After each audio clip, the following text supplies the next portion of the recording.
Swedish cuisine. Swedish cuisine is the traditional food of Sweden. Due to Sweden's large north to south expanse, there are regional differences between the cuisine of North and South Sweden. Historically, in the far north, meats such as reindeer and other semi-game dishes were eaten, some of which have their roots in the Sami culture, while fresh vegetables have played a larger role in the south. Many traditional dishes employ simple, contrasting flavors such as the traditional dish of meatballs and brown cream sauce with tart, pungent lingonberry jam slightly similar in taste to cranberry sauce. Swedes have traditionally been very open to foreign influences, ranging from French cuisine during the 17th and 18th centuries to the sushi and caffé latte of today. General features. Swedish cuisine could be described as centered around cultured dairy products, crisp and soft, often sugared breads, berries and stone fruits, beef, chicken, lamb, pork, eggs, and seafood. Potatoes are often served as a side dish, often boiled. Swedish cuisine has a huge variety of breads of different shapes and sizes, made of rye, wheat, oat, white, dark, sourdough, and whole grain, and including flatbreads and crisp breads. There are many sweetened bread types and some use spices.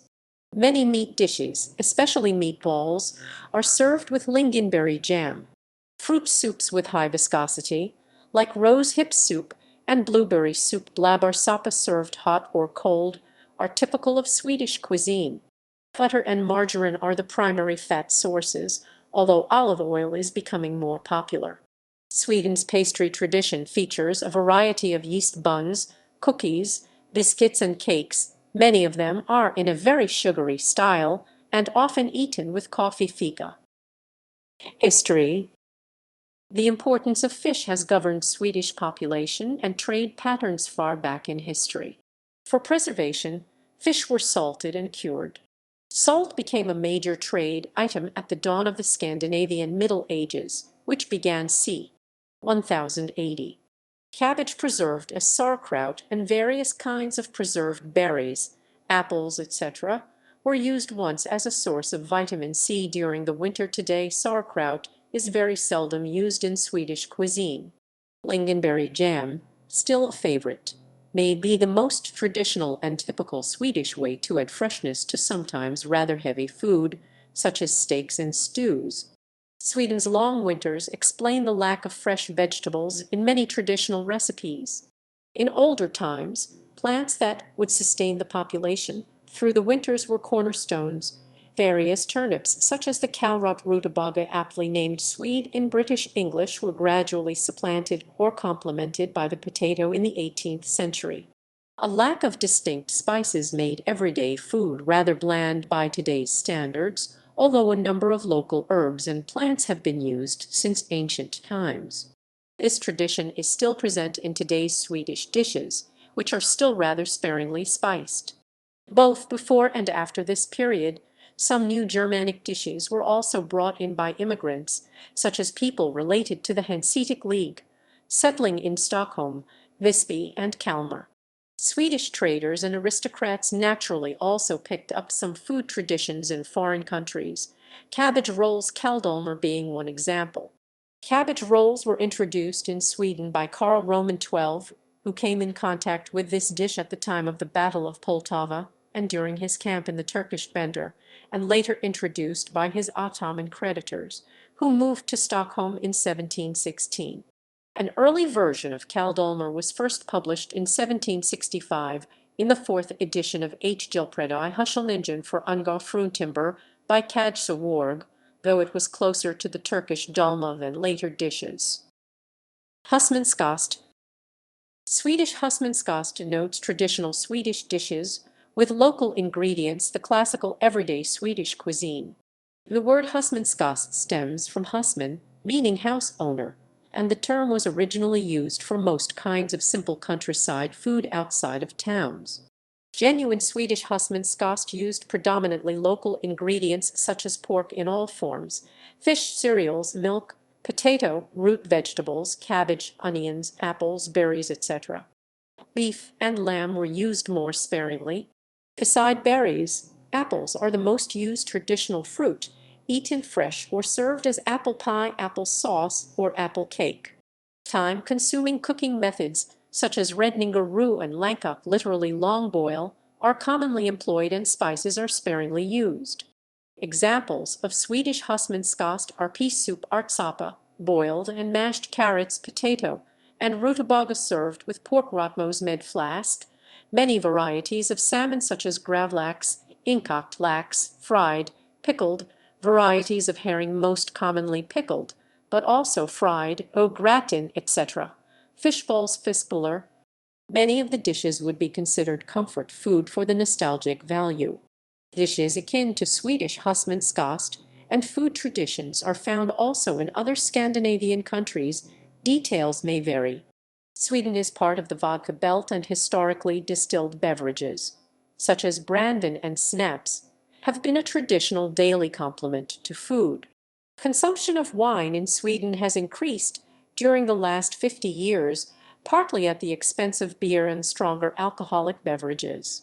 In many countries, locally produced wines are combined with local husmanskost. Husmanskost has undergone a renaissance during the last decades as well-known or famous Swedish chefs, such as Tor Retman, have presented modernized variants of classical Swedish dishes. In this nouvelle husman, the amount of fat which was needed to sustain hard manual labor in the old days is reduced and some new ingredients are introduced. The cooking methods are tinkered with as well, in order to speed up the cooking process or enhance the nutritional value or flavor of the dishes. Many Swedish restaurateurs mix traditional husmanskost with a modern gourmet approach. Dishes.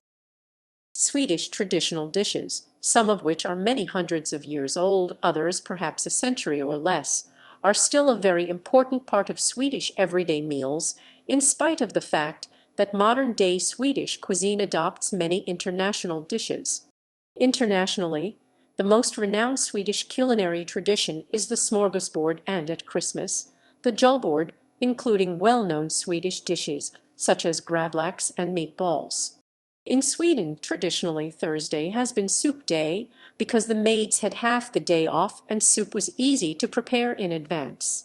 One of the most traditional Swedish soups, Sapa, is still served in many restaurants and households every Thursday, a tradition since the Middle Ages. Sapa is a yellow pea soup, commonly served with pancakes as dessert. This is a simple meal, a very thick soup, basically consisting of boiled yellow peas, a little onion, salt, and small pieces of pork. It is often served with mustard and followed by a dessert of thin pancakes, see pannkakor. The Swedish armed forces also serve their conscripts pea soup and pancakes every Thursday. Potatoes are eaten year-round as the main source of carbohydrates, and are a staple in many traditional dishes. Not until the last 50 years have pasta or rice become common on the dinner table. There are several different kinds of potatoes. The most appreciated is the new potato, a potato which ripens in early summer and is enjoyed at the traditional midsummer feast. New potatoes at midsummer are served with pickled herring, chives, sour cream, and the first strawberries of the year are traditionally served as dessert. The most highly regarded mushroom in Sweden is the chanterelle, which is considered a delicacy. The chanterelle is usually served as a side dish together with steaks or fried with onions and sauce served on an open sandwich. Second to the chanterelle, and considered almost as delicious, is the porcini mushroom or Carl Johan svamp, named after Charles Roman 14 John Carl Roman 14 Johann, who introduced its use as food. In August, at the traditional feast known as Kraftskiva crayfish party, Swedes eat large amounts of crayfish, boiled and then marinated in a broth with salt, a little bit of sugar, and a large amount of dill weed. Some Swedish dishes are meals. Meals consists of breakfast in the early morning frukost, a light lunch before noon lunch, and a heavy dinner middag around 6 or 7 in the evening. It is also common to have a snack, often a sandwich or fruit, in between meals mellanmål. Most Swedes also have a coffee break in the afternoon, often together with a pastry fika. In all primary schools and most, but not all secondary schools, a hot meal is served at lunch as part of Sweden's welfare state. According to the Swedish school law, this meal has to be nutrient-dense. Breakfast. Breakfast usually consists of open sandwiches, smorgas, possibly on crisp bread knäckebröd. The sandwich is most often buttered, with toppings such as hard cheese, cold cuts, caviar, mesmer, a Norwegian sweet spread made from butter and whey ham skinka, and tomatoes or cucumber.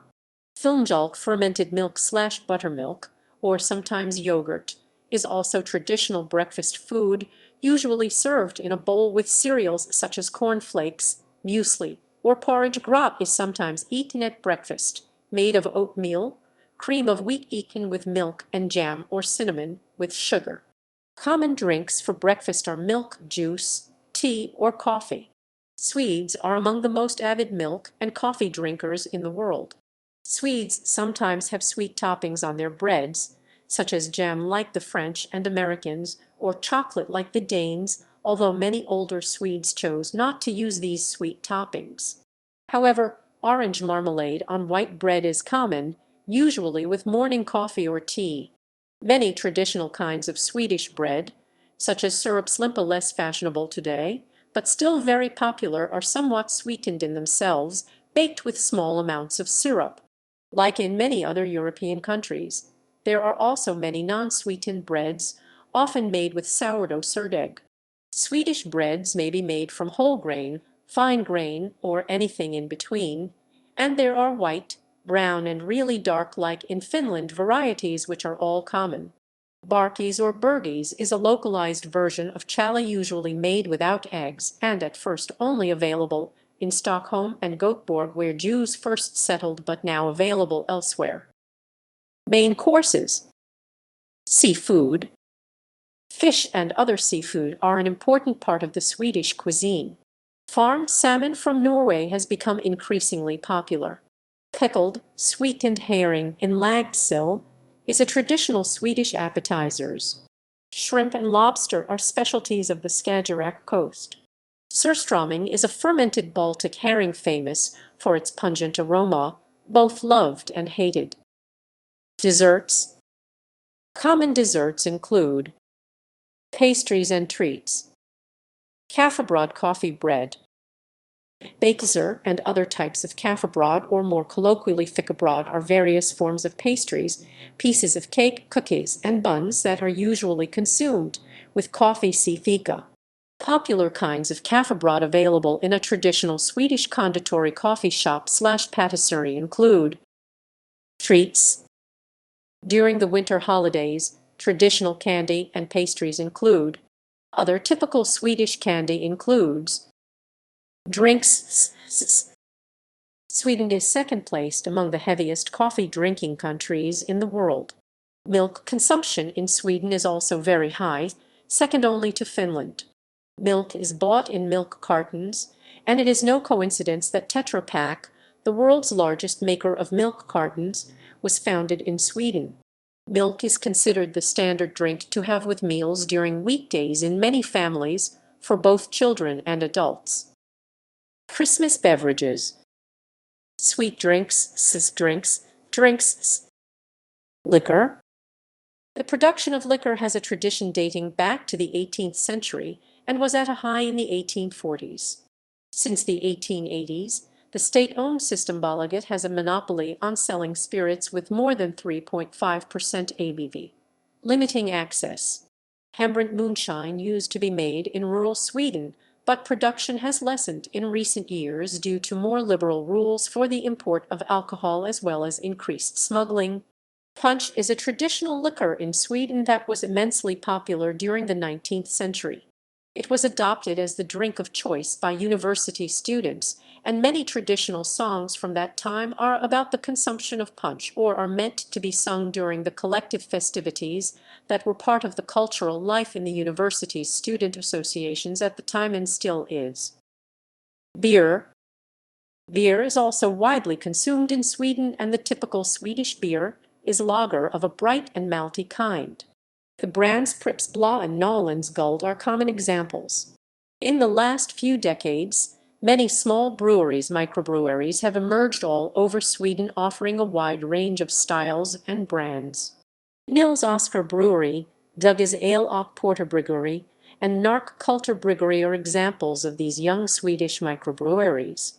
Many microbreweries in Sweden are inspired by the U.S. craft beer movement, brewing American styles or styles commonly associated with American craft breweries, e.g. American Pale Ale and American IPA. Food and society. Brödinstitutet, the Bread Institute, once campaigned with a quotation from the Swedish National Board of Health and Welfare, recommending eating 6 to 8 slices of bread daily. Drinking milk has also been recommended and campaigned for by the Swedish National Board of Health and Welfare. It is often recommended to drink 2 to 3 glasses of milk per day. A survey conducted on behalf of Mjölk from Jandit, an organization promoting consumption of Swedish milk, concluded that 52% of Swedes surveyed drink milk at least once a day, usually 1 glass with lunch and another glass or 2 in the evening or morning. Low-fat products, wholemeal bread, and other alternatives are common. Grocery stores usually sell milk in 4 or 5 different fat levels, from 3% to 0.1%.